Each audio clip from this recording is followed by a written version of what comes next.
Les arts martiaux ne servent-ils qu'à se défendre ou ont-ils d'autres fonctions? En créant le judo, Jigoro Kano pensait à une discipline qui pourrait être utilisée comme outil éducatif. Alors, restez avec nous, nous allons parler d'un judo qui va au-delà du sport.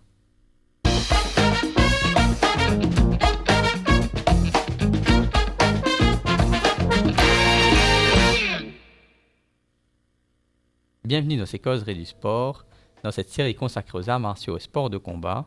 Aujourd'hui, notre invité, Guy-Michel Quintin, nous allons poursuivre avec lui notre conversation sur le judo et sur un judo éducatif. Alors, Monsieur Guy-Michel Quintin, nous avons parlé d'un premier aspect philosophique du judo.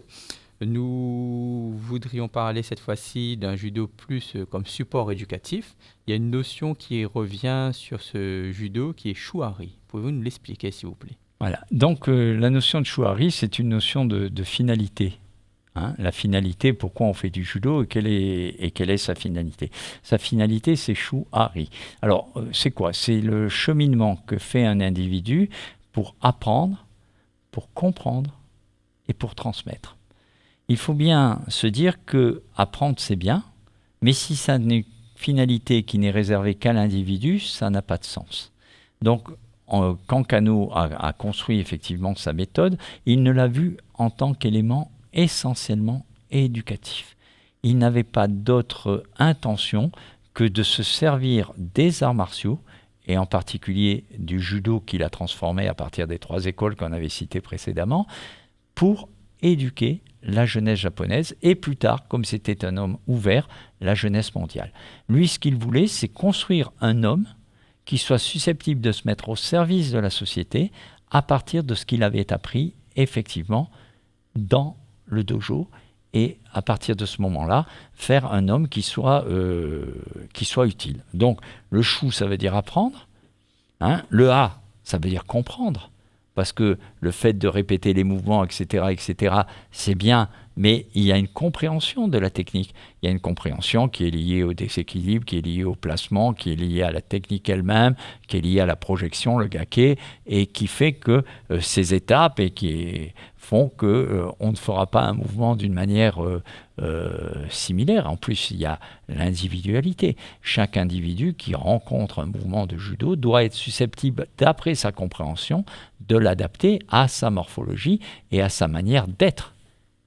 Parce que c'est lié. Le mouvement, c'est un tout. C'est un tout, c'est une globalité, et il faut l'assimiler en tant que tel, mais en faire un objet personnel. Un mouvement qui est simplement plaqué, même s'il est plaqué des milliers de fois, et même s'il passe en compétition, n'a pas de sens. Tant qu'on n'y importe pas, ça touche. C'est la petite couleur qu'on va mettre en plus sur un tableau qui va faire que ce tableau va se distinguer des autres et qui va provoquer, comme je l'avais dit, une émotion. Donc le comprendre, c'est comprendre tous les principes liés à la réalisation de la technique, et ensuite l'étape suivante, c'est la transmission. On dit que les gens réalisaient une plénitude technique à partir du moment où ils arrivent au 4e dan, et à partir du 4e dan, ils sont en droit, ils sont en devoir de transmettre ce qu'ils ont acquis. Sinon, ça n'a pas de sens. Et surtout dans cette époque particulièrement consumériste, où on prend des diplômes, on accumule des diplômes, on se fait des curriculum vitae, pour avoir un curriculum vitae qui soit de plus en plus chargé en titres, etc. Mais tout ça disparaît avec la disparition de l'individu qui les porte. Donc si l'individu n'a pas transmis, ça ne sert absolument à rien. Donc ce qu'il faut comprendre, c'est qu'on est là, nous, vous, moi, etc., comme des lieux de transmission. Que ce soit d'un point de vue biologique, que ce soit d'un point de vue de la connaissance, que ce soit d'un point de vue de l'éducation, que ce soit de tous les points de vue, on est là, on est des transmetteurs. On est des transmetteurs de savoir pour essayer de participer au progrès, et ce, d'une manière générale. Et ce progrès, ces principes, ils se reposent dans certains outils, des outils qui peuvent forger l'homme. Et vous avez parlé de kata dans le premier entretien. Comment ces katas peuvent peuvent contenir des principes et qui peuvent justement être des outils éducatifs pour l'homme? Alors, Kano disait que effectivement, c'était le kata, le randori, c'est-à-dire la pratique et le mondo, c'est-à-dire l'échange que nous avons là en ce moment, qui font qu'on puisse évoluer en judo. Et le kata, comme à l'époque c'était essentiellement composé, la population en grande majorité, que ce soit dans l'Occident ou en Orient, était composée de gens qui ne savaient ni lire ni écrire, parce que l'écriture en plus japonaise est très complexe. Il fallait donner des principes et il fallait codifier l'enseignement. Et on le codifiait au travers des katas. Un kata, c'est une succession de mouvements qui représentent tous les principes que doit connaître l'individu pour être capable de réaliser une technique. Tu as le nage no kata, qui sont les katas debout, et tu as le katame no kata, qui sont les katas au sol.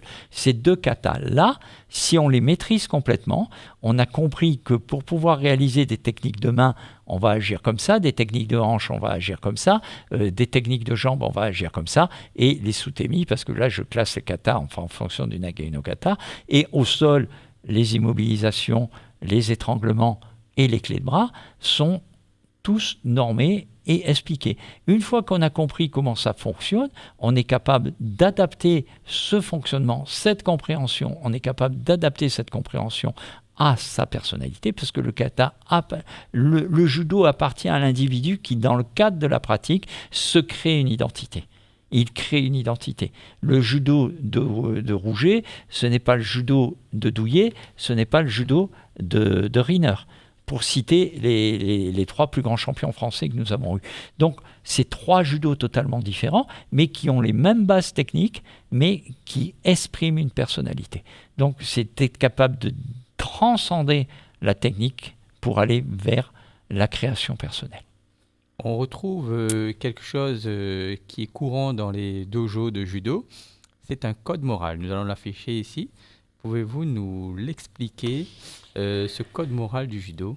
Alors, le code moral du judo, il est quand même issu des Bushido, du code du Bushido. Vous savez que le samouraï avait un code du Bushido. Et je sais qu'il y en a un dernièrement qui se référait, où il y avait honneur, justice. Ça se résumait en 3 mots. Respect, honneur, justice. Voilà, ça c'était le code du Bushido, d'une école de samouraï qui a été d'ailleurs décimée lors de la dernière bataille qui a eu lieu en 1868, un truc comme ça, juste au moment où a été instauré l'Empire Meiji. Donc ça a été la dernière révolte des samouraïs et ils ont été décimés par le fait qu'il y a un Hollandais, d'ailleurs le dernier samouraï, le film qui existe au cinéma, un Hollandais qui avait introduit des armes à feu. Et donc, ce shogunat a été détruit par rapport à ça. Donc, dans toutes ces écoles-là, il y avait des codes. Et le code du Bushido était un code extrêmement complet, extrêmement long, avec des notions de rectitude, etc. Le Kano, quand il est rentré dans le judo, il s'est dit, il va falloir que nous appuyions nos valeurs éducatives sur un code moral. Il s'est appuyé effectivement sur les codes d'honneur et il a trié là-dedans des valeurs qu'il faut absolument respecter. Nous, on a les valeurs morales, on a les valeurs théologales, les valeurs morales qui sont au nombre de 4, les valeurs théologales qui sont au nombre de 3. Et là, le code moral, je crois que c'est 8 valeurs. Donc ces 8 valeurs, vous voyez, elles sont là pour essayer de permettre à l'enfant de se codifier dans un comportement général. Et comme j'ai eu l'occasion de le dire, le comportement que l'on a dans le dojo, c'est un comportement que l'on doit pouvoir effectivement transmettre à l'extérieur. La politesse, le courage, la sincérité, l'honneur, la modestie, le respect, le contrôle de soi, l'amitié. Alors, c'est bien de les énoncer. Après, il faut savoir ce que ça veut dire. Donc, dans la politesse, il y a la notion de respect. Le courage, c'est la capacité que l'on a de dire ce qui est vrai. C'est difficile dans notre société. Remarquez qu'à l'heure actuelle, plus rien ne peut se dire. Sinon, on y ajoute le mot phobie. La sincérité, c'est avoir le courage de dire ce que l'on veut dire. On retrouve un peu l'honneur, c'est de respecter la parole donnée. La modestie, bien sûr, il n'y a pas de progression sans modestie, vous comprenez, c'est impossible. Et plus vous avancez dans les grades, plus l'humilité se pose. Parce qu'on s'aperçoit que nous sommes tous vulnérables et que la victoire, c'est un cliché. C'est-à-dire un cliché, ça dure une fraction de seconde. Et une fraction de seconde dans une vie. On ne peut pas rester sur un temps T. Si on s'arrête là, on arrête d'évoluer. Donc la modestie, c'est la capacité de se remettre en cause et d'avancer tranquillement. Le respect, vous comprenez très bien que si je ne me respecte pas et si je ne respecte pas les autres, je ne peux pas avancer. Le contrôle de soi, alors ça on le retrouve également dans les valeurs morales, c'est tout ce qui est lié à la sagesse, c'est savoir se taire quand la colère monte. Et enfin l'amitié, ça se déclame, mais moi je dirais que ça se construit. L'amitié, elle se construit, et à partir du moment où on est dans un dojo et qu'on est dans un lieu où l'enseignant principal, où les bénévoles qui sont là sont capables de porter une valeur positive du judo, c'est-à-dire que quand on va en compétition, on respecte le partenaire, que quand on travaille pour s'élever soi-même, que la victoire, c'est pas important, que la défaite est aussi riche, que le fait de se respecter, d'être propre, etc., mais ce sont des choses qui construisent ces individus et qui font que, à force de le répéter pendant des années, les gens adoptent une attitude qui fait qu'effectivement, ils arrivent tous les jours à transposer cet apprentissage à la vie de tous les jours. On construit des citoyens, voilà, des citoyens respectables et respectés. Et ces notions-là d'éducation, à savoir que le judo est le sport de combat le plus pratiqué en France. Et d'ailleurs, beaucoup de sportifs ont commencé par le judo. On peut voir aussi que beaucoup ont commencé jeunes. C'est-à-dire le judo a une spécificité où elle commence déjà jeune, où elle commence à éduquer les enfants très jeunes. Comment perçoivent ces jeunes personnes, ces enfants, le judo ? Alors, on a un avantage parce que au niveau de la motricité, on a une motricité qui est spécifique. Déjà, c'est une motricité qui met l'enfant en contact avec le sol, ce qui n'est pas évident. Debout, sol, ce sont deux espaces, et bien sûr le troisième espace qui est en l'air quand il y a la projection. Donc ça, c'est déjà une assurance, une construction. La chute, l'apprentissage de la chute, c'est le fait de s'assurer un peu plus. Au-delà de la motricité, il y a le contact au corps de l'autre. C'est un sport de préhension. Et le fait de reconnaître le corps de l'autre, de le reconnaître dans la manipulation, dans la projection, dans le fait de le soulever, de le lever, de le porter, c'est s'accaparer une différence et s'accaparer un individu. Le fait qu'il y ait du contact, le fait qu'on ait besoin d'un partenaire pour progresser et qu'on n'est pas tout le temps dans l'adversité, sont des choses qui construisent ici une relation qui est particulière. Et le fait aussi qu'on puisse rentrer là-dedans par des activités ludiques, parce que là, c'est une chose qui est relativement importante, font que les enfants s'accaparent et font du judo. C'est pour ça que nous avons toujours à chaque rentrée beaucoup de judokas. Après arrivent les périodes qui sont propres à l'enfance, celle de la puberté et puis celle de 15-16 ans où on a d'autres horizons. Alors là, c'est vrai qu'en judo, on a de plus en plus de difficultés à garder les individus. Il ne faut pas se tromper. Je citais le cas de la Réunion l'autre jour. 15-16 ans, 40 ceintures noires par an, 17-18 ans, il ne reste plus que 2 deuxièmes dan. Donc vous avez une déperdition de 38 gamins qui, d'un seul coup, se tournent vers d'autres activités. Pourquoi ? Parce qu'ils en ont fait beaucoup.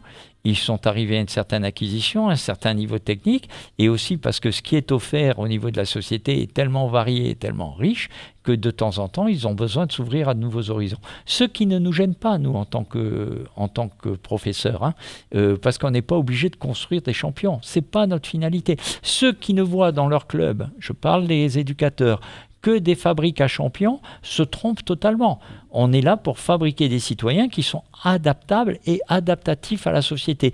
Et à partir du moment où l'enfant s'épanouit, qu'au sortir du judo, il est capable de rentrer dans une autre activité physique, il est capable de réussir ses études, il est capable de vivre en harmonie avec ses conjoints, ses prochains, le milieu dans lequel il évolue, nous avons gagné. Et il faut que nous en restions là. Il ne faut pas aller chercher à tout prix la médaille. Pour moi, la médaille, c'est juste un moment, un instant qui fait que, effectivement, à ce moment-là, j'ai mieux réussi que le camarade. Parce qu'il n'y aurait pas eu le camarade pour combattre, je n'aurais pas pu le faire. S'il restait de l'athlétisme ou la natation, où je me battais, et encore, je me bats contre des adversaires. Donc, toujours est-il que le but du jeu, c'est de créer un individu qui soit sociable, qu'il soit bien dans sa peau. Voilà. Alors le but de bien dans sa peau, c'est d'arriver à une certaine assurance, à une certaine confiance en soi. Et cette confiance, elle ne se construit qu'à partir du moment où on a de la volonté. Alors construire la volonté, c'est construire le fait que l'enfant est présent aux entraînements, que l'enfant ne prend pas l'entraînement comme un dessert que l'on mange de temps en temps, mais comme une régularité de construction de l'individu. Il doit être là souvent, il doit venir fréquemment et il doit se dire que l'effort va porter ses fruits. Il arrive souvent que nous arrivions en compétition et que l'enfant qui s'entraîne ait des déceptions et qu'il se mette à pleurer et tout ça. Là, nous sommes dans un réconfort. La compétition n'étant qu'un cliché, comme je l'ai dit tout à l'heure, c'est-à-dire un repère, un diagnostic qui fait que l'enfant doit se rendre compte que si aujourd'hui il n'a pas réussi, il lui reste encore beaucoup de travail à faire. Et on construit l'enfant comme ça, étape par étape, pour l'amener à se réaliser lui-même. Mais il peut se réaliser là, comme il peut se réaliser en faisant Polytechnique, comme il peut se réaliser en devenant meilleur ouvrier de France, comme il peut se réaliser en étant heureux, c'est-à-dire de trouver une forme de bonheur dans ce qu'il fait. J'ai plein d'individus qui ont réussi. Moi, j'ai une multitude d'individus qui ont réussi à quoi? Mais à côtoyer le bonheur. Attention, je ne parle pas de réussite sociale, je parle d'une réussite de plein être, d'être à l'aise, d'être bien dans son corps, d'être bien dans sa tête et d'être en harmonie. Alors voilà, le mot est sorti, c'est être en harmonie dans la société. C'est-à-dire ne pas créer trop de... d'être bien. Voilà. Ça fait du bien entendre cette voix qu'on entend moins dans le judo, car une voix médiatique, on entend surtout le côté sportif ou la compétition, voire remise des médailles. Les multiples compétitions qui font tenir en haleine les sportifs et même les spectateurs devant cette compétition. Et c'est un discours qui fait du bien entendre. On a parlé des enfants qui sont dans une logique d'apprentissage, mais il y a aussi des moins jeunes qui sont dans une logique d'apprentissage et qui parfois ont des doutes sur le fait de commencer le judo adulte, parce qu'ils voient souvent cette partie compétition. Comment le judo va, qui n'est pas la même pédagogie peut-être pour eux, comment va s'insérer le judo pour eux, c'est moins jeune? Oui, alors la pédagogie des adultes, c'est une pédagogie particulière. D'abord parce qu'il y a un élément qui est extrêmement dur qui s'appelle la chute. Alors les aikidoka connaissent très bien ce que c'est, les judokas aussi. La chute, c'est un moment qui est traumatisant, et qui demande un gainage. Un apprentissage et un gainage. La chute, elle est née des combats de samouraïs qui étaient à cheval et que quand ils tombaient, étaient obligés de rentrer le sabre pour rouler. Et donc, quand vous retrouvez, vous qui connaissez la chute en aïkido, quand vous savez que c'est un déroulement autour de l'épaule, c'est un cercle autour de l'épaule, ça vient du fait qu'il rentrait le sabre et il enroulait la tête. Donc à partir de ce moment-là, quand on était dans ce sens-là, faire rentrer ça dans un corps qui a déjà été formaté, c'est un truc qui est extrêmement difficile. C'est pour ça que souvent, les gens ont tendance non pas à se tourner vers le judo, mais à se tourner vers le JJB.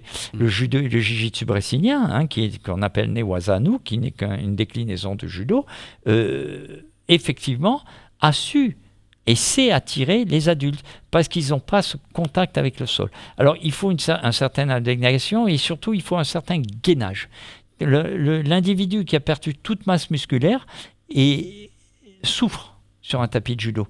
Donc il faut être capable de l'amener progressivement vers la notion de chute après une restructuration et un reconditionnement musculaire, mais qui est tranquille.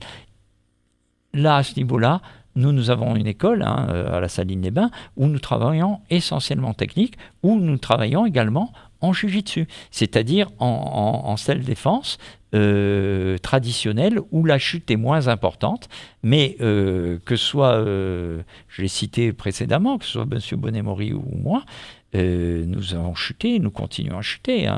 Daniel m'a servi de partenaire pour mon 6e dan, il avait 65 ans. Donc, et moi, je chute encore à notre époque. Mais c'est beaucoup plus traumatisant. Il faut se rendre compte. Les vieux maîtres et tout ça, vous allez les voir sur le bord du tapis. Pourquoi ? Parce que chaque chute a ses conséquences. Mais c'est comme tout sport. Au tennis, ce sera le tennis elbow. Dans les courses, etc., ce sera les chevilles, les genoux, etc., etc. Donc, amener les anciens à la pratique du judo, c'est les amener au travers de la technique et en insistant beaucoup sur la technique, mais en accommodant la chute, le principe, leur faire comprendre les déséquilibres, leur faire comprendre le sens, etc., etc., et peut-être les orienter vers la self-défense d'une manière. Mais il y a beaucoup de championnats à l'heure actuelle pour les vieux. Et je m'excuse d'employer le terme vieux, mais c'est comme ça que je le conçois.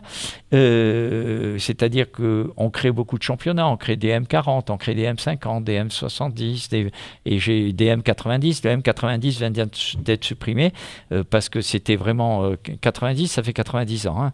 Hein. Donc ça vient d'être supprimé parce que ça avait des conséquences trop graves. Mais ce n'est pas philosophique. C'est-à-dire qu'à partir du moment où nous avons parcouru un chemin, le chemin nous amène, je vais citer Nietzsche, aux 3 étapes de l'homme, le chameau, le lion et l'enfant. C'est les 3 étapes telles que Nietzsche les a décrites. Et nous, les anciens, nous revenons aux bases essentielles. C'est-à-dire que nous avons traversé notre temps, nous avons accumulé un maximum de choses, et là, nous avons fait le tri. Et nous sommes revenus à l'essentiel. C'est la période dite de l'enfant. Et donc, cette période-là, on n'a plus besoin de se prouver qu'on est champion. Hein. À part que ce n'est pas été compris. Alors, comme il y a des demandes, ils ont créé des championnats. Les gens veulent s'affirmer. Mais les gars qui gagnent les championnats des vieux, des anciens, et c'est des gars qui n'ont pas réussi dans leur jeunesse à être champions. Hein. Donc, ils transposent là une non-finitude d'acquisition au départ. C'est une manière de voir. Bon, je ne critique pas, loin de là, mais je pense que dans le cheminement, ce n'est pas logique. Ce n'est pas logique. Le cheminement doit se faire progressivement. Et puis, il faut accepter le temps tel qu'il est. Hein, ce n'est pas la peine de se mettre du Botox ou de prendre plein de produits. Le temps est ce qu'il est. On ne passera pas au travers. Donc, il faut s'adapter au temps et avoir une philosophie de la vie qui nous amène serein au dernier passage. Et il y a une partie où on a parlé, le judo, c'est à trouver sa place dans la société. Oui. D'ailleurs, avec les notions de principe, on a parlé de kata, on a parlé de principe, de valeur, et même de cette partie où le fait d'apporter quelque chose à un enfant qui par la suite, jusqu'à son cheminement en tant qu'adulte, peut-on dire que c'est le but d'un budo? Alors, le budo, on est d'accord que c'est l'art du guerrier. Ouais. Donc, l'art du guerrier, il a une finalité. Il y a le do aussi à la fin. Il y a le do, mais c'est la voie du guerrier. Ouais. Le guerrier, il a comme finalité de tuer, de maîtriser, de contraindre. Ouais. Est-ce que ça, c'est une finalité qui est en accord avec les philosophies de la vie? Si on se réfère aux grandes philosophies de la vie ou aux grands textes religieux, le budo, développant son art guerrier et maîtrisant l'ensemble des arts guerriers, parce qu'un butoka, c'est celui qui est capable de maîtriser un maximum de techniques, un peu comme le MMA, si on fait une revue, se dégageant de toute philosophie de respect de l'autre, je crois qu'on construit des individus qui s'opposent plutôt que des individus qui travaillent ensemble. Donc l'art du budo, c'est vrai que c'est une technicité importante. La finalité du budo, c'est d'être meilleur que l'autre. Et est-ce que dans le cheminement de sagesse qui leur appartient, parce qu'il y a la voie du budo, cet cheminement, est-ce qu'ils n'arrivent pas à un moment à se dire que, effectivement, le fond, c'est autre chose. C'est autre chose. C'est autre chose. C'est la sagesse. Exactement. C'est l'illumination. C'est le fait de se poser des questions sur les vraies valeurs et la réalité de la vie. Sur cette belle parole, je vais terminer cet entretien. Je vous remercie, M. Guy-Michel Quintin. Je vous remercie. Et moi, je vous dis à bientôt dans une prochaine causerie avec un autre invité.